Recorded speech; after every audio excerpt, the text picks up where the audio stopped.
السلام علیکم ورحمۃ اللہ وبرکاتہ۔ بسم اللہ الرحمن الرحیم، والصلاة والسلام علی سید المرسلین وخاتم النبیین۔ باب حمزتین فی کلمہ کے اشعار چل رہے ہیں، ان کی شرح آپ کو سکھا رہی ہیں، اور ہم نے اب اشعار 185 سے 188 تک اس پارٹ میں سیکھیں گے انشاءاللہ تعالی۔ اور اس سے پہلے تھوڑا خلاصہ کر لیں کہ اب تک جو ہم نے پڑھا ہے اس کا ایک ٹیبل میں اس کا خلاصہ کرتے ہیں۔ تو اب تک امید ہے کہ انشاءاللہ تعالی آپ جو ہے ان اصطلاحات سے واقف ہو گئے ہوں گے۔ اس میں حمزتین فی کلمہ میں پہلا حمزہ ہمیشہ مفتوحہ ہوتا ہے، دوسرا یا تو مفتوحہ ہوتا ہے یا مضمومہ ہوتا ہے یا مکسورہ ہوتا ہے۔ تو ان کے اصول جو ہے ہم نے بیان کیے ہیں، اور اس سے پہلے ہم نے سیکھے ہیں پارٹ 1 تھرو پارٹ 5 میں۔ تو اس کا خلاصہ یہاں پر یہ ہے کہ ابن ذکوان، عاصم، حمزہ اور کسائی تحقیق حمزتین کرتے ہیں جب دونوں حمزہ مفتوحہ ہوں تو، ٹھیک ہے نا۔ اور ہشام کی دو وجہ ہیں، ایک تو تحقیق مع ادخال اور دوسرا تسہیل حمزہ ثانیہ مع ادخال۔ ورش کی دو وجہ ہیں، ایک تو وہ ابدال کرتے ہیں الف سے، اور اس کے بعد کا اگر حرف ساکن ہو تو اس میں طول ہوتا ہے، اگر اس کے بعد کا حرف ساکن نہ ہو اور متحرک ہو تو صرف دو حرکات کے الف ہوگا مد اصلی۔ اور اس کے بعد ہم نے سیکھا کہ ابن کثیر اور ورش کی دوسری وجہ تسہیل ثانیہ ہے۔ اور اب تک الحمدللہ آپ سیکھ چکے ہوں گے کہ تسہیل مع ادخال، تحقیق اور تحقیق مع ادخال کیا ہوتے ہیں اور ان کی ادائیگی کیسی ہوتی ہے۔ تو اب ہم اس کی ادائیگی یہاں پر اس چارٹ ٹیبل میں جو ریویژن کر رہے ہیں وہ نہیں کریں گے۔ اس کے لیے اگر آپ ابھی تک نہیں سمجھے ہیں تو اس کے لیے پچھلے اسباق میں ان کے ویڈیوز دوبارہ دیکھیں۔ جب حمزہ ثانیہ مضمومہ ہوتا ہے تو اس میں ابن ذکوان، عاصم، حمزہ، کسائی اور ہشام کی پہلی وجہ تحقیق حمزتین ہوتی ہے۔ تو یعنی کہ آپ دیکھیں کوفیین جو ہیں وہ ہمیشہ تحقیق کرتے ہیں، اور ابن ذکوان بھی جو کہ شامی ہیں، لیکن ہشام شامی جو کہ ابن عامر کے راوی ہیں، ان کی کئی وجہ بنتی ہیں۔ تو جب دوسرا حمزہ مضمومہ ہوتا ہے تو تحقیق حمزتین، اور پھر ہشام کی دوسری وجہ تحقیق مع ادخال ہے۔ ابن کثیر، ورش اور ابو عمر بصری کی پہلی وجہ تسہیل ثانیہ ہے، ٹھیک ہے نا۔ اور قالون اور ابن کثیر کی دوسری وجہ تسہیل مع ادخال ہے، اور ہشام کی تیسری وجہ دو مقام پر صرف اختلاف ہے، اور وہ شعر 201 میں انشاءاللہ تعالی اس کا بیان ہوگا۔ پھر اس کے بعد جب حمزتین میں دوسرا حمزہ مکسورہ ہوتا ہے تو اس میں ابن ذکوان اور کوفیین تحقیق حمزتین کرتے ہیں، اور ہشام کی دوسری وجہ ہے سوائے 7 مقام پر، جس کا بیان انشاءاللہ شعر نمبر 198 میں ہوگا۔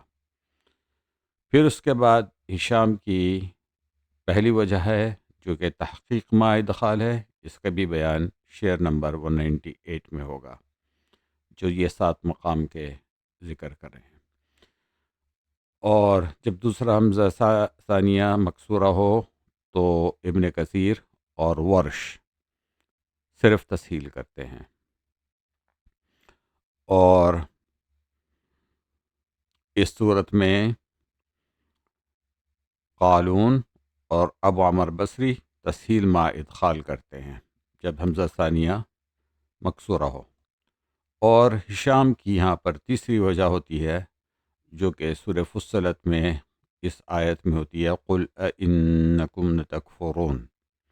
تو یہ 7واں مقام ہے، تو اس کا بھی بیان انشاءاللہ تعالی شعر نمبر 198 میں ہوگا. تو انشاءاللہ اس تخلیص سے، اس خلاصے سے آپ کو یہ سمجھ میں آ گیا ہوگا کہ کون سے راوی اور کون سے قراء جب حمزتین فی کلمہ میں آتے ہیں تو کس طرح سے ان کی ادائیگی ہوتی ہے. اور یہ یاد رکھنا ضروری ہے. اس کے لیے آپ نوٹس بنائیں یا اس ٹیبل کو آپ کاپی کریں تاکہ یہ آپ کے ذہن میں اچھی طرح سے بیٹھ جائے. اب علامہ شاطبی نے شعر نمبر 185 میں فرمایا ہے اس کلمہ کے بارے میں جو ہے کہ سورہ فصلت میں آتا ہے اعجمی. تو اس میں جو ہے حفظ جو ہے اس میں کلمہ میں تسہیل کرتے ہیں، اور حفظ پورے قرآن میں صرف اسی جگہ سے صرف تسہیل کرتے ہیں اعجمی. ٹھیک ہے نا. تو اس میں کیا اختلاف ہے اب یہ ہم سیکھتے ہیں. صحبہ جو کہ شعبہ، حمزہ و کسائی ہیں، وہ تحقیق حمزتین کرتے ہیں، یعنی کہ وہ دونوں حمزہ میں تحقیق کرتے ہیں.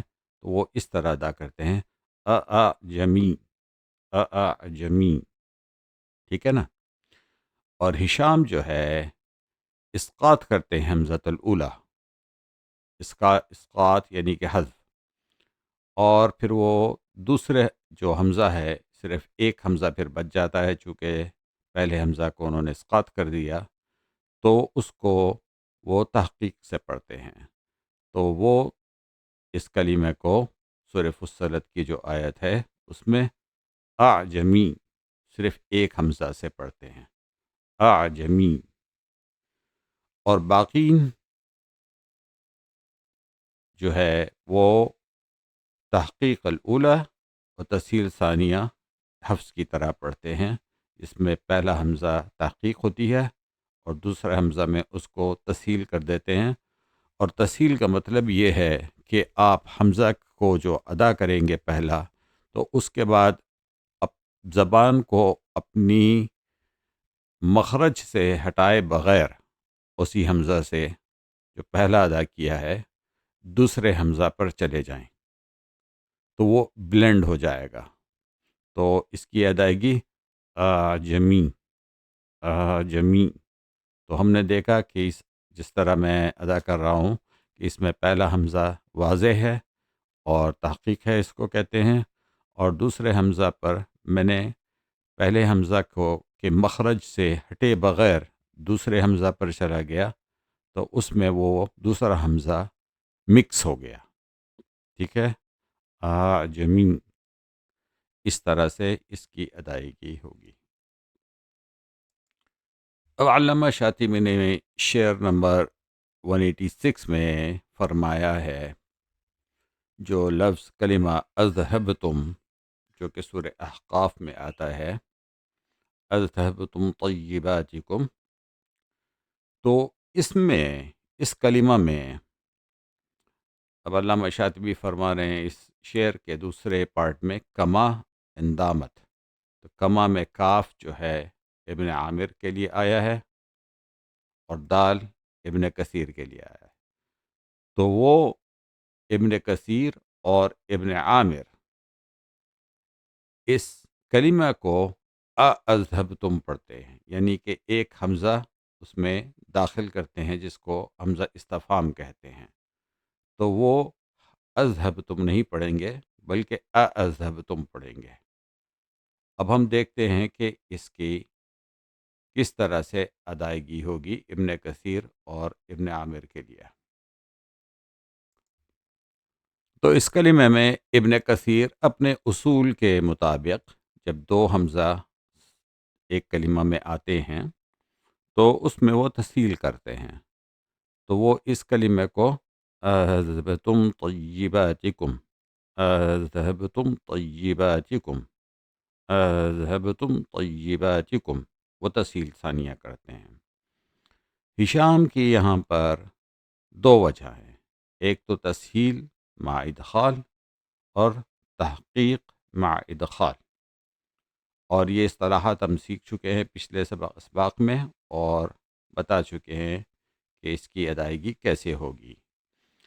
تو یہاں پر ہشام جو ہے تسہیل مع ادخال جب کریں گے تو اذهبتم، اذهبتم، اذهبتم، تو الف بنا کر الف ادخال کرتے ہیں ہشام تسہیل مع ادخال، الف ادخال کر کے اس کے بعد اس کو دوسرے حمزہ سے تسہیل کر دیتے ہیں، اذهبتم، اذهبتم، ٹھیک ہے۔ اور تحقیق مع ادخال جو ہشام کی دوسری وجہ ہے وہ اذهبتم، اذهبتم، اذهبتم، تو یہ تحقیق مع ادخال ہو گئی۔ ابن ذکوان تحقیق حمزتین کرتے ہیں، تو یعنی کہ وہ اذهبتم، تو یہ اس شعر کی شرح مکمل ہوئی، اور اس کا حاصل یہ ہوا کہ اذهبتم کلمہ کو ابن کثیر و ابن عامر حمزہ استفہام کے ساتھ پڑھتے ہیں، اور اس میں ابن کثیر تسہیل کرتے ہیں بین حمزتین بین بین، اور ہشام تسہیل مع ادخال اور تحقیق مع ادخال کرتے ہیں، اور ابن ذکوان جو کہ ابن عامر کے دوسرے راوی ہیں وہ صرف تحقیق حمزتین کرتے ہیں، اور باقی جو ہیں باقی تمام قراء وہ صرف ایک حمزہ سے پڑھتے ہیں، جس طرح حفص پڑھتے ہیں اذهبتم۔ اب اس شعر کا دوسرا پارٹ جو ہے وہ 187 میں سورہ نون کا بتایا ہے، جس میں ان کا نذا مالیوں و بنین یہ آتا ہے، تو اس میں علامہ شاطبی فرماتے ہیں کہ یہ کلمہ حمزہ، شعبہ و ابن عامر سے یہ مروی ہے کہ اس میں حمزہ استفہام کے ساتھ پڑھتے ہیں، یعنی کہ اَأَنْ کان، ٹھیک ہے نا۔ تو حمزہ اور شعبہ تحقیق حمزتین کرتے ہیں، یعنی کہ وہ اَأَنْ کان، اس طرح سے تحقیق ادا ہوگی ان کی۔ ہشام اس میں تسہیل ثانیہ مع ادخال کرتے ہیں، تو وہ اس طرح سے ادا کریں گے، آہن کان، آہن کان، آہن کان، تو اس میں الف داخل کیا اور دونوں حمزہ کے بیچ میں، اور پھر دوسرے حمزہ کے ساتھ اس الف کی تسہیل کر دی۔ ان کے ابن عامر کے دوسرے راوی ابن ذکوان تسہیل ثانیہ بلا ادخال کرتے ہیں، یعنی کہ وہ جیسے ابن کثیر تسہیل کرتے ہیں اسی طرح ابن ذکوان تسہیل یہاں کرتے ہیں بغیر ادخال کے، تو وہ اس طرح ادا کریں گے، آہن کان، آہن کان، آہن کان۔ تو الحمدللہ اب آپ اس یہاں تک آپ تسہیل سیکھ چکے ہوں گے کہ تسہیل کیسے ادا ہوتی ہے، اور تسہیل مع ادخال کیسے ادا ہوتی ہے، تحقیق مع ادخال کیسے ادا ہوتی ہے، اور تحقیق تو آپ اچھی طرح جانتے ہیں حفظ میں جس طرح سے پڑھی جاتی ہے۔ اب یہاں پر شعر نمبر 188 میں علامہ شاطبی نے فرمایا ہے کہ فی آل عمران ابن کثیر کے لیے جو لفظ ان یؤتا آتا ہے سورہ آل عمران میں، تو ابن کثیر اس کو حمزہ استفہام کے ساتھ پڑھتے ہیں، اور اپنے اصول کے مطابق وہ تسہیل ثانیہ کرتے ہیں، تو جب وہ ادا کریں گے تو اس کو أن يؤتى أن يؤتى. تو اس طرح سے اس شعر نمبر 188 کی شرح ہوئی، جس میں صرف ابن کثیر، پورے 7 قراء میں سے صرف ابن کثیر اس کلمے کو سورہ آل عمران میں امزا استفہام کے ساتھ پڑھتے ہیں اور اپنے اصول کے مطابق تفسیر ثانیہ کرتے ہیں، اور باقی تمام قراء ایک حمزہ کے ساتھ پڑھتے ہیں اور وہ صرف این یؤتی پڑھتے ہیں۔ تو یہاں پر الحمدللہ شعر نمبر 188 تک ہماری شرح کمپلیٹ ہوئی ہے باب حمزتین فی کلمہ میں، اور اس کے بعد ہم مزید کنٹینیو رکھیں گے اس سبق کو، اس باب کو اگلے ایپیسوڈ میں۔ تو جزاکم اللہ خیر، السلام علیکم ورحمۃ اللہ وبرکاتہ۔